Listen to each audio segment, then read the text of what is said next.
Mesdames et messieurs, bonjour, c'est l'heure du journal. Ouvrons cette édition du journal à Ouvira après plus de 2 mois de fermeture pour raisons sécuritaires. La frontière entre la RDC et le Burundi a officiellement rouvert au poste de Kavimvira. La cérémonie a été présidée par le vice-premier ministre Jacques Chabani marquant la reprise des échanges entre les deux pays, interrompus après les tensions liées à l'FCM 23. Images et commentaires dans cet élément. Après plus de 2 mois de fermeture imposées par des tensions sécuritaires, la frontière entre la République démocratique du Congo et le Burundi a officiellement réouvert ses portes. Cette décision, attendue avec impatience par les habitants de deux côtés, marque un pas important vers la normalisation des échanges transfrontaliers et la stabilisation de la région du Grand Lac. Le poste frontalier de Kamamvira côté RDC et Gatumba côté Burundi, relié à Uvira au Sud Kivu et au Bujumbura, a repris ses activités permettant à de milliers de personnes de traverser librement. La frontière avait été fermée mi-décembre 2025 suite à la reprise temporaire de la ville stratégique d'Uvira par les rebelles de l'F-123. Cette offensive avait sémé la panique et décontré les autorités burundaises à suspendre le passage pour le motif de sécurité. Le retrait des forces des rebelles d'Uvira le 12 janvier 2026 a permis une évaluation conjointe des autorités congolaises et burundaises aboutissant à la réduction significative de la menace perçue. Les évaluations sécuritaires, diplomatiques et migratoires menées par le gouverneur du Sud Kivu, Jean-Jacques Purusi Sadiki, en collaboration avec Guy Tega, ont pavé la voie à cette réouverture. L'ouverture effective a eu lieu le lundi 23 février 2026 avec des horaires fixés de 5h à 17h. Cependant, une cérémonie officielle s'est tenue ce mercredi 25 février, présidée par le vice-premier ministre en charge de l'intérieur de la RDC, Jacques Chabani. Accompagné d'une délégation gouvernementale, il a symboliquement décadenancé la frontière au poste de Kamavira, marquant la reprise du trafic transfrontalier. Cette étape s'inscrit dans la volonté du gouvernement congolais de rétablir pleinement l'autorité de l'État dans la région, en restaurant l'administration publique et en garantissant la sécurité des personnes et des biens. Cette réouverture représente un soulagement majeur pour les populations locales qui dépendent largement des échanges commerciaux avec le Burundi. Uvira, situé sur le rive du lac Tanganyika, est un hub économique vital pour le Sud Kivu. La fermeture avait paralysé les commerces, affectant les importations de biens essentiels et les exploitations de produits congolais. Des milliers de réfugiés congolais au Burundi fuyant les conflits peuvent désormais envisager un retour dans la dignité, bien que des préoccupations humanitaires persistent. Sur le plan régional, cette mesure renforce les liens entre la RDC et le Burundi au cœur des équilibres géopolitiques des Grands Lacs. Elle facilite la reprise des activités transfrontalières, essentielles pour l'économie burundaise également. Les autorités burundaises ont confirmé la réouverture du poste de Gatumba, soulignant l'amélioration de la situation sécuritaire. Les habitants interrogés expriment leur enthousiasme. Les gens traversent enfin un ouf de soulagement après des semaines d'isolement. Malgré cette avancée positive, des défis subsistent. La raison reste fragile en raison des activités résiduelles de groupes armés et des mesures renforcées de sécurité sont nécessaires pour prévenir toute résurgence de violence. Le gouvernement de la RDC s'est engagé à évaluer les besoins urgents pour un retour organisé des populations via un comité provincial de sécurité présidé par le vice-premier ministre Chabani. Cette réouverture n'est pas seulement un geste symbolique, elle incarne l'espoir d'une paix durable et d'une coopération accrue entre les deux nations voisines. Alors que la RDC continue de lutter contre l'instabilité à l'Est, des initiatives comme celle-ci pourraient contribuer à apaiser les tensions régionales et à promouvoir le développement économique partagé. À Genève, devant le Conseil des droits de l'homme des Nations Unies, la République démocratique hausse le ton. Par la voix de son ministre des Droits humains, Samuel Bemba, Kinshasa appelle à des sanctions contre le président rwandais Paul Kagame. Une déclaration ferme au cœur de débats internationaux. Suivez les propos du ministre. Mesdames et messieurs, à la suite de notre déclaration lors du segment de haut niveau, nous voulons aujourd'hui mettre à votre disposition le rapport qui a été publié le 21 février 2026 par le ministère des Droits humains. Il s'agit d'un rapport qui contient des chiffres glaçants. Mais je voudrais d'abord rappeler que c'est un rapport qui a été élaboré par la consolidation des différents rapports, notamment les rapports des experts des Nations Unies et les rapports des ONG qui sont à Goma, Bukavu et environ.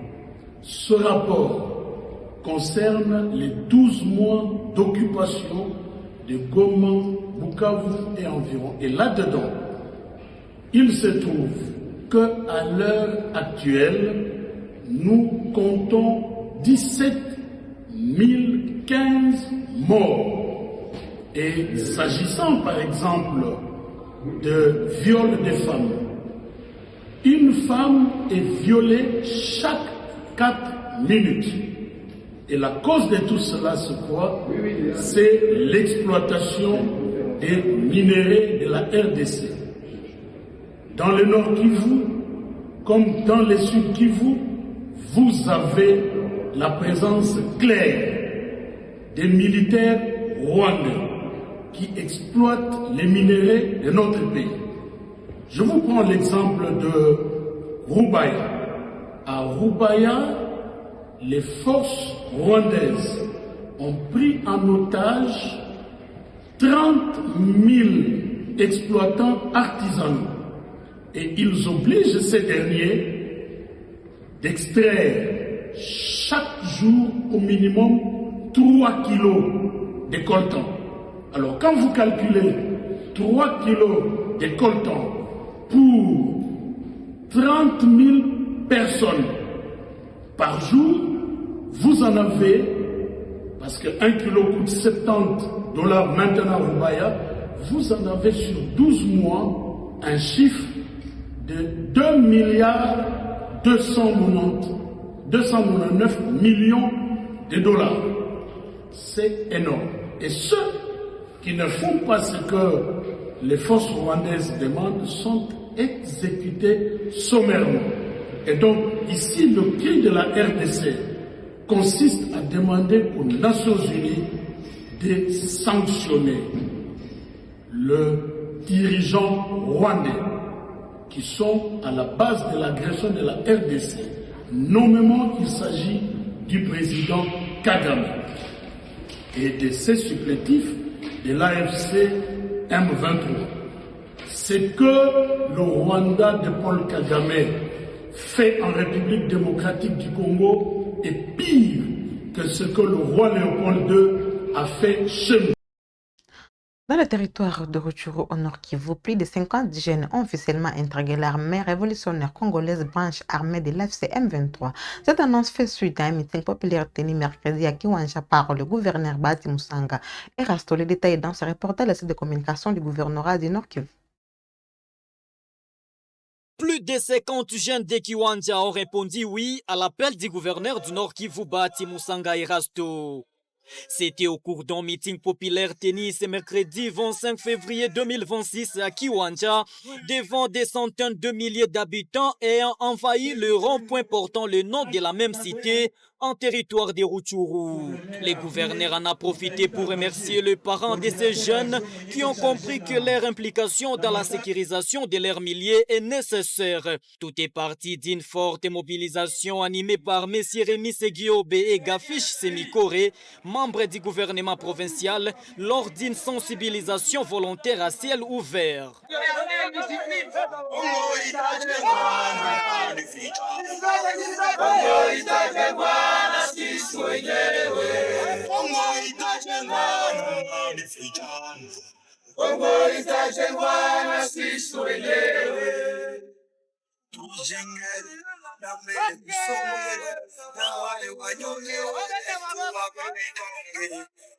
Séance tenante, d'autres jeunes se sont faufilés dans le jeep de la mobilisation pour allonger la liste des recrues au sein de l'armée révolutionnaire congolaise ARC, à la tête le général-major Sultan Makenga.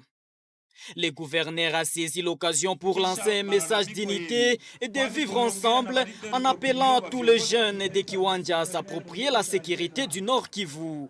Tunaomba population ya Kiwanja, tunaomba population ya Rutshuru, batu bapendane. Batu baache ubaguzi wa ukabila. Tupendane, tuache ubaguzi wa ukabila. Hakuna mtu mwenye alichagulaka zaliwa mukabila fulani. Ukipiganisha mtu juu ya kabila yako na kwako uko napiganisha Mungu. Muelezee watu wote waache ubaguzi wa ukabila, tupendane, kwani hakuna mtu mwenye alichagulaka jo azaliwe mkabila fulani. À Ituri, la vie renaît progressivement à Nyamamba, ancien bastion de la rébellion CRP dirigée par Thomas Lubanga. Après les opérations de sécurisation menées par les forces armées de la République démocratique du Congo, la zone s'est stabilisée et les habitants commencent à regagner leur foyer. Reportage.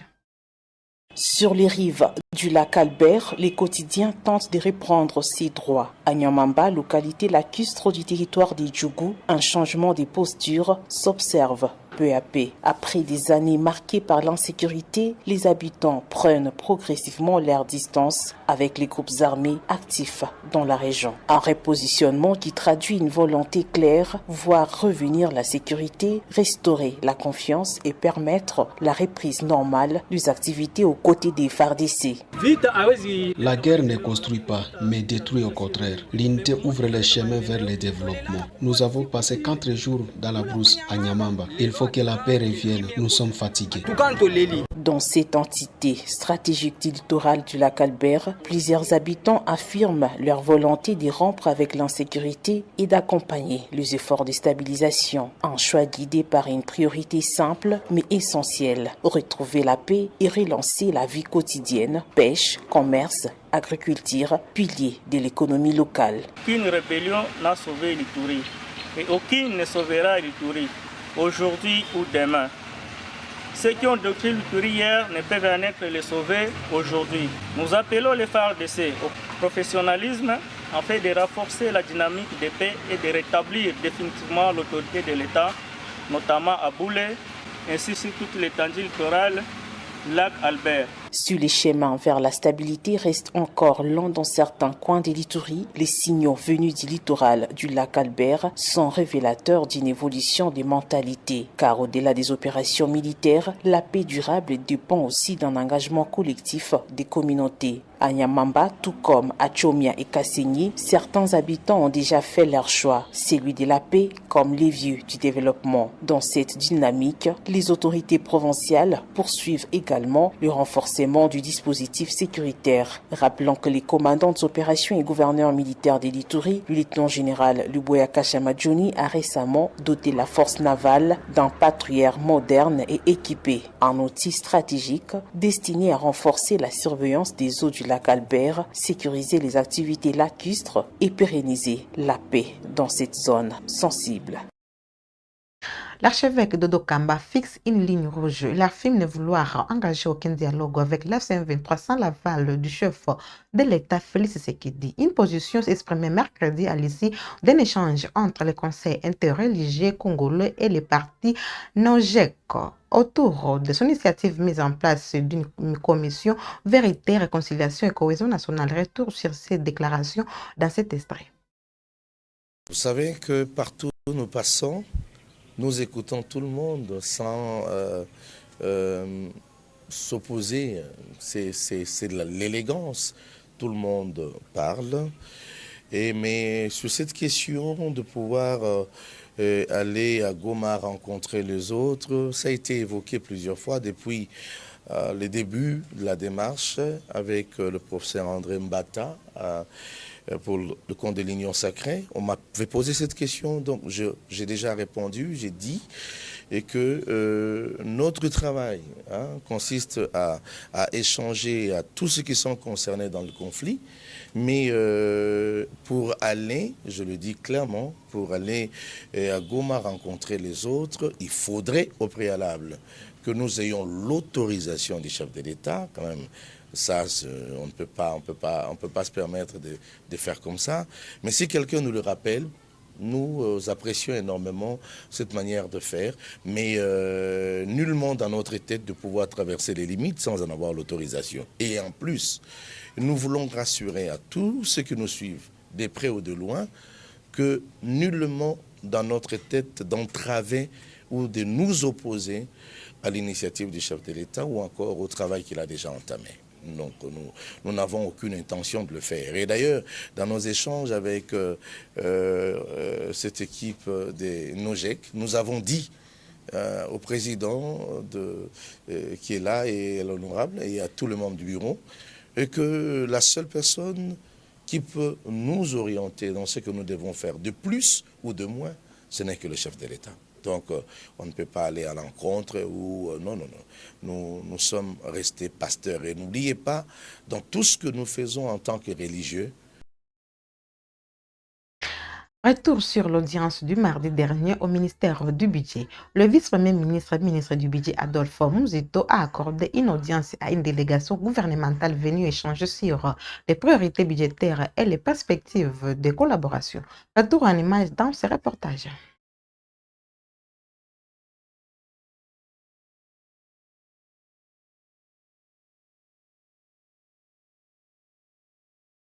Le vice-premier ministre du Budget, Adolphe Muzito Fumunchi, a reçu le mardi 24 février une délégation gouvernementale pour une séance de travail consacrée à la mise en œuvre du programme présidentiel de création d'emplois et de promotion de l'entrepreneuriat des jeunes récemment adopté en Conseil des ministres.